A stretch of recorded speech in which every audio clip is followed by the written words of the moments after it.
அஸ்ஸலாமு அலைக்கும். இன்றைக்கி என்ன வீடியோ அப்படின்னா வந்து ஹவுஸ் ஷிஃப்டிங்கில் கூடிய part 1 and part 2 2 video upload பண்ணியிருக்கேன். அதோட கண்டினியூஷன் வீடியோ தான் பார்ட் 3 வீடியோ. அதிகமாக சம்மராக இருக்கிறதுனால நிறையா வாட்டர் எடுத்துக்கோங்க. அதுக்கப்புறம் இன்றைக்கி ஃப்ரைடேவாக இருந்ததுனால வந்து எங்கள் வீட்டில் வந்து என்ன சாப்பாடு அப்படின்னா பிரியாணி, தால்ச்சா, சிக்கன், அப்புறம் வந்து ஆனியன் ரைத்தா, இது எல்லாமே தான் செஞ்சுருந்தாங்க.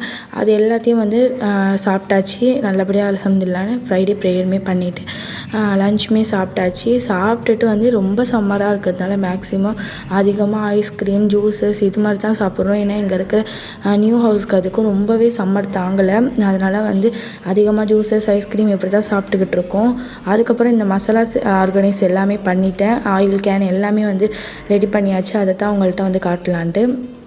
ஸ்பூன் வைக்கிற ஸ்டாண்டில் ஸ்பூன் வச்சாச்சு. எல்லாமே வந்து அல்ஹம்துலில்லாஹ்னு ஓரளவுக்கு வேலை முடிஞ்சிருச்சு. அதுக்கப்புறம் ஈவினிங் டைம் கிட்ட வந்து நல்ல ஒரு கிளைமேட் இருந்துச்சு. நல்லா மழை பெய்கிற மாதிரி கிளைமேட் வந்துச்சுன்னு சொல்லிட்டு நாங்கள் எல்லாமே டெரஸ்க்கு போயிட்டு ஏதாவது ஸ்நாக்ஸ் செஞ்சு எடுத்துகிட்டு போகலான்னு சொல்லிட்டு அன்றைக்கி சத்து மாவு போட்டு தான் செஞ்சு எடுத்துகிட்டு போனோம். அதுக்கு வந்து டீ எடுத்துக்கிட்டு போய் நல்லா கொஞ்சம் டைம் ஸ்பெண்ட் பண்ணிட்டு வந்தாச்சு. அப்புறம் டைனிங் ஹாலுமே சரி பண்ணியாச்சு. அதில் வந்து என்னென்ன வச்சுருக்கோன்னா tissue paper, water bottle with cup, அப்புறம் வந்து இந்த நட்ஸ் எல்லாம் ஒரு பாக்ஸில் போட்டு வச்சாச்சு. அப்புறம் ஹனியில் சோக் பண்ண இந்த நட்ஸுமே எடுத்து வச்சாச்சு. எல்லாமே ஓரளவுக்கு முடிஞ்சிருச்சு அல்ஹம்துலில்லாஹ்னு. நம்மளோட சேனலை சப்ஸ்கிரைப் பண்ணாதவங்க சப்ஸ்கிரைப் பண்ணிக்கோங்க. நெக்ஸ்ட் வீடியோவில் பார்க்கலாம். அஸ்ஸலாமு அலைக்கும்.